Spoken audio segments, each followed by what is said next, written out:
इयत्ता तिसरीमध्ये शिकत आहोत. इयत्ता तिसरीमध्ये आपण आतापर्यंत 2 प्रयोग पाहिलेले की वस्तूमध्ये पदार्थामध्ये पाणी असतं तो एक पाहिला आणि वस्तू पारदर्शक आणि अपारदर्शक असते हे पाहिलेलं आहे.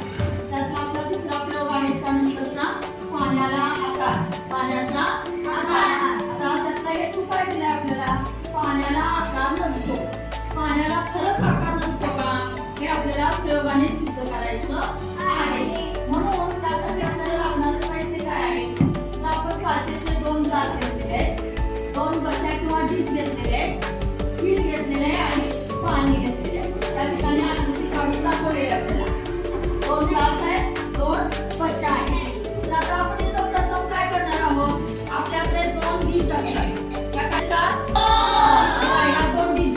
त्या 2 डिशचा आपण उपयोग काय करणार आहे? एका डिशमध्ये पाणी, एका डिशमध्ये पीठ घालणार आहोत. आणि नंतरचे 2 ग्लास आहेत ते आपले, हे 2 ग्लास आहेत आपले, बरोबर? हा. आता या 2 ग्लास मध्ये सुद्धा काय करणार आहे? एका ग्लास मध्ये पीठ आणि एका ग्लास मध्ये पाणी. बघा आता प्रथम एका डिश मध्ये पीठ टाका बघू. एका डिश मध्ये व्यवस्थित पीठ टाकून या डिश मध्ये सगळ्यांनी ऍक्शन बरोबर करा. पीठ टाका.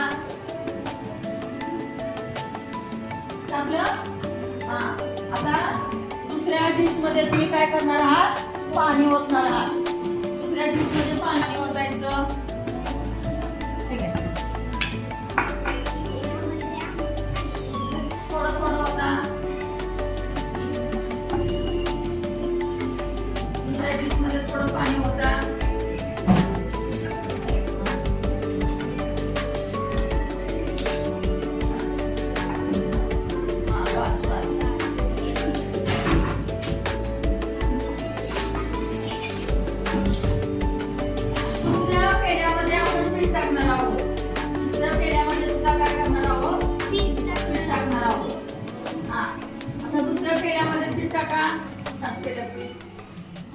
टाका.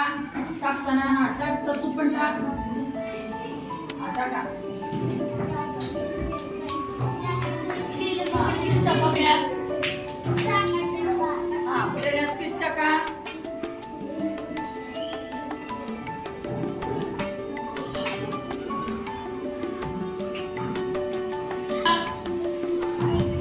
दुसऱ्या ग्लासमध्ये पाणी ओता.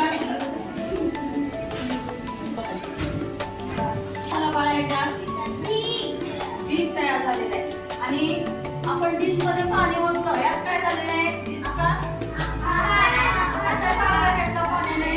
डिशचा आकार घेतलेला आहे. तू सांग, ग्लास मध्ये पिठाचा काय तयार झालाय? तयार झालाय. आणि ग्लास मध्ये पाण्याचं काय झालंय? कोणाचा ग्लास घेतला आपण? ग्लासचा आकार घेतलेला आहे. हेच पाणी मी कधी ओतलं बघा.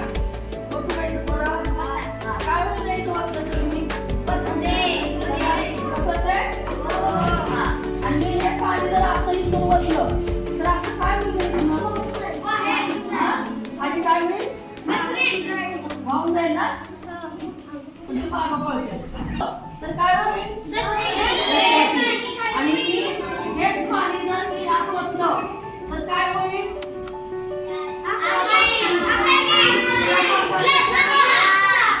आकार घेतला. म्हणजेच मला सांगा आता याच्यातून अर्थ कळेल आपल्याला. पाण्याला आकार असतो का स्वतःचा? पाण्याला स्वतःचा आकार नसतो. पाण्याला स्वतःचा आकार नसतो. कारण सांगा आता. 3 कारण आहेत. पाणी असे असते. असे असते म्हणजे कसे असते? पारदर्शक पाणी आहे पण असे असते म्हणजे कसं असते पाणी? हा सांग.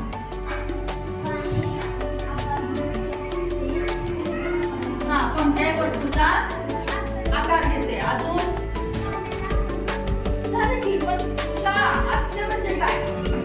पाणी असे असते असते म्हणते.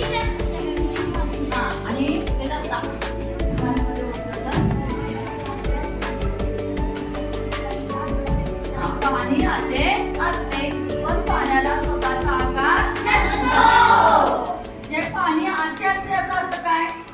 प्रकार आहेत.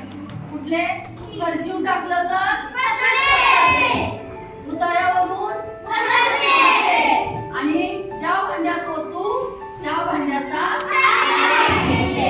म्हणजेच याचा अर्थ पाण्याला आकार नसतो.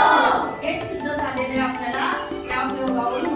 आपण काय केलं? त्यासाठी आपण पिठाचा ढीग करून पाहिला. पिठाचा ढीग तयार होतो पण पाणी मात्र काय झालंय त्याच्यात पसरलेलं आहे बघा. दिसतंय का डिशमध्ये ढीग होतंय का बघा पाण्याचा? नाही. पिठाचं मात्र काय झालेलं आहे? ढीग तयार झालेला आहे. तसंच ग्लासमध्ये सुद्धा इथं ढीग आहे, पाणी मात्र काय झालेलं आहे? इथे आकार घेतलेला आहे. म्हणजेच पाण्याला आकार नसतो.